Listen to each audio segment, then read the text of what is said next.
दोस्तों, आजकल ये घटनाएं बहुत ज़्यादा हो रही हैं।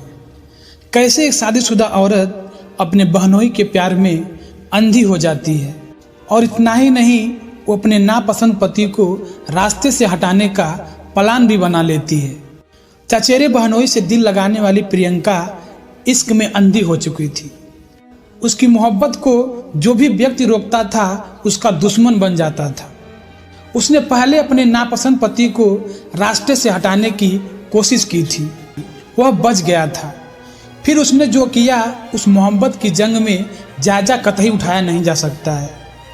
पूरे शहर में दुर्गा पूजा धूमधाम से चल रहा था। सड़कों पर देवी दर्शन और मेला घूमने का चल पहल हो रही थी। विजयदशमी यानी 5 अक्टूबर की शाम थी। पंडालों में प्रतिमाओं का विसर्जन तैयारी जोर शोर से चल रहा था। प्रियंका की शादी 1.25 साल पहले 25 जुलाई 2021 को दरभंगा जिले के रमौली गांव निवासी शिक्षक रामपुर राय के इकलौते बेटे विजय कुमार राय के साथ हो चुकी थी। उसका गौना नहीं हुआ था। उसके लिए परिवार वाले तारीख तय करने की योजना बना रहे थे। जबकि वह अपनी शादी से खुश नहीं थी। उसने अपने माता पिता के अलावा परिवार में सभी को खुले तौर पे बता दिया था कि उसके पति पसंद नहीं है। इसका उसने जो कारण बताया वह परिवार के लिए और भी चौंकाने वाला था, मगर अमान्य था। दरअसल वह अपने ही चचेरे बहनोई के प्रेम में पागल थी। जबकि जीजा और साली के बीच के इस प्रेम को परिवार किसी भी सूरत में स्वीकार करने वाला नहीं था। यह उसकी एक सनक थी जिससे 2 जिंदगियों की खुशी और शांति खलल पड़ सकती थी। दरअसल कल्याणपुर थाने क्षेत्र के बांकीपुर गांव निवासी वीरेंद्र राय की इकलौती बेटी प्रियंका मनियारपुर गांव निवासी बीरबल राय के बेटे अमित कुमार राय से प्रेम करती थी। जबकि उसकी शादी वीरेंद्र राय के बड़े भाई सुरेंद्र राय की बेटी पिंकी के साथ सन 2013 में हुई थी। इस तरह प्रियंका रिश्ते में अमित कुमार की चचेरी साली लगती थी। दोनों किसान परिवार खुशहाल जीवन गुजार रहे थे। प्रियंका को अमित शादी के समय से ही पसंद आ गया था। अमित भी चुलबुली और बिंदास साली पाकर खुद को खुशकिस्मत समझता था। शुरू में तो उसने प्रियंका को हल्के में लिया, लेकिन धीरे धीरे वह भी उसे पसंद आने लगी थी। उसने महसूस किया कि प्रियंका ने उसके दिल में जगह बना ली है। अमित 2 बच्चों का बाप था। पत्नी से उसे कोई शिकायत नहीं थी, फिर भी वह प्रियंका को चाहने लगा था। शायद ही कोई दिन ऐसा होता होगा जब दोनों फोन पर बात नहीं कर लेते थे। कुछ नहीं, दोनों व्हाट्सएप मैसेज से एक दूसरे के दिल की तसल्ली भी लेते थे। परिवार में प्रियंका 2 भाइयों में बड़ी थी, जबकि पिंकी 2 भाइयों और 4 बहनें थी। लालू बाबू पिंकी का छोटा भाई था। प्रियंका के बारे में लालू बाबू को भी मालूम चल गया था कि वह उसके बहनोई से प्रेम के चलते अपने पति को नापसंद करती है। यह बात उसने अपने चाचा को बताई और कहा कि जितना जल्द हो सके वह पंडित से कहकर प्रियंका का गौना का तारीख निकलवा दे। प्रियंका के पिता लालू बाबू की बात गंभीरता से लेते हुए गौना की तारीख 5 अक्टूबर 2022 को तय कर दिया गया। दूसरी तरफ प्रियंका इस तारीख को टालने की कोशिश करने लगी। इसके लिए उसने एक खुरपाती योजना बनाई। उसने तय किया कि क्यों न पति की ही मौत की नींद सुलाने का उपाय किया जाए। इसके लिए उसने अपने प्रेमी और जीजा अमित कुमार राय से संपर्क कर उसे अपनी योजना बताई। अमित इसके लिए तैयार हो गया और अपने दोस्त अभिनंदन कुमार के साथ मिलकर प्रियंका के पति विजय कुमार राय की हत्या की योजना बनाई।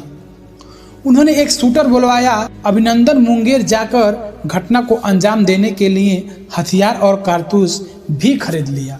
विजय की किस्मत अच्छी थी कि भाड़े का शूटर विजय कुमार की हत्या में सफल नहीं हो पाए, क्योंकि उसी रोज गौना संबंधी बातचीत के सिलसिले में विजय कुमार अपने एक रिश्तेदार के वहां चला गया था।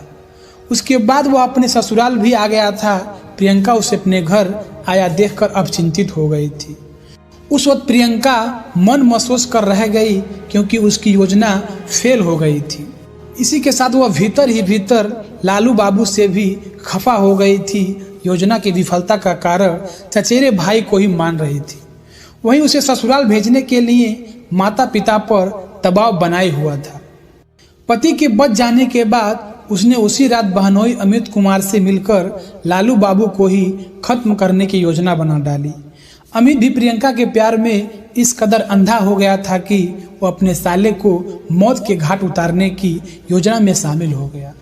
अब प्रियंका और अमित का दुश्मन लालू बाबू था, उसे रास्ते से हटाने के लिए दोनों ने नए सिरे से योजना बनाना शुरू कर दिया। प्रियंका के कहने पर अमित, अभिनंदन और भाड़े के शूटर पूरी तैयारी के साथ 5 अक्टूबर की शाम को लालू बाबू के घर पास जाकर पहुंच गए थे। वो बाइक से गए थे, अमित और शूटर बाइक पर बैठे रहे, जबकि अभिनंदन ने लालू बाबू के घर जाकर दरवाज़ा खटखटाया था। जैसे ही लालू बाबू घर से बाहर निकला, वैसे ही शूटर ने उस पर दनादन 3 गोलियां दाग दी। उसका निशाना अचूक था। प्रियंका, अमित और अभिनंदन से पूछताछ की गई तो उन्होंने अपना जुर्म कबूल कर लिया। उनकी निशानदेही पर पुलिस ने हत्याकांड में इस्तेमाल की गई बाइक भी बरामद कर ली। जीजा साली के अवैध प्रेम के चलते मारा गया लालू बाबू अपने दादाजी राजेंद्र राय की जेसीबी चलाता था, जिसकी देखरेख चाचा वीरेंद्र राय करते थे। कुछ दिन पहले उसके दादा राजेंद्र राय ने अपनी जेसीबी बेच दी थी, तो उसके बाद लाल बाबू राय ट्रैक्टर चलाने लगे थे। लालू बाबू की जेसीबी की मजदूरी का कुल 3,60,000 रुपया लोगों के पास बाकी था। इसे लेकर पंचायत भी हुई थी, लेकिन बकाया पैसा नहीं मिला था। उसके बाद से लाल बाबू उजियारापुर थाना क्षेत्र के महिरासारी गांव में चचेरे साढ़ू निसंदेह राय के घर पर रहकर जेसीबी चलाने लगा था। घटना के दिन दुर्गा पूजा के मौके पर वह घर आया हुआ था। उसी दिन 5 अक्टूबर को प्रियंका का गौना भी था, जिसके चलते घर में और बाहर बरामदे में काफी चहल पहल थी। परिवार के कई लोग बैठे थे। शाम के वक्त धुंधलापन होने से ठीक पहले लालू बाबू देवी दुर्गा का विसर्जन देखकर घर आया था और कमरे में बैठकर टीवी देख रहा था, और एक युवक उसे बुलाकर दरवाजे तक लाता है और यह प्लान बनाया हुआ था। उसके बाद जैसे ही लाल बाबू दरवाजे पर आकर खड़ा होते हैं, तभी जो भाड़े के गुंडे होते हैं लालू बाबू को गोलियों से भून देते हैं। इसमें लालू बाबू को 3 गोलियां लग जाती है और लालू बाबू की मौके पर मृत्यु हो जाती है। इस हत्याकांड के मुख्य षड्यंत्रकर्ता लाल बाबू के चचेरी बहन प्रियंका सहित घटना में शामिल उसके बहनोई अमित कुमार राय और उसके दोस्त अभिनंदन कुमार को पुलिस ने गिरफ्तार करके जेल भेज दिया था। तो दोस्तों, ये थी कहानी जो बहनोई के प्यार में एक महिला पागल हो गई थी और वो अपने ही परिवार को रास्ते से हटाने की कोशिश कर रही थी। दोस्तों, वीडियो अच्छा लगा तो चैनल को लाइक करके सब्सक्राइब कर लेना। धन्यवाद।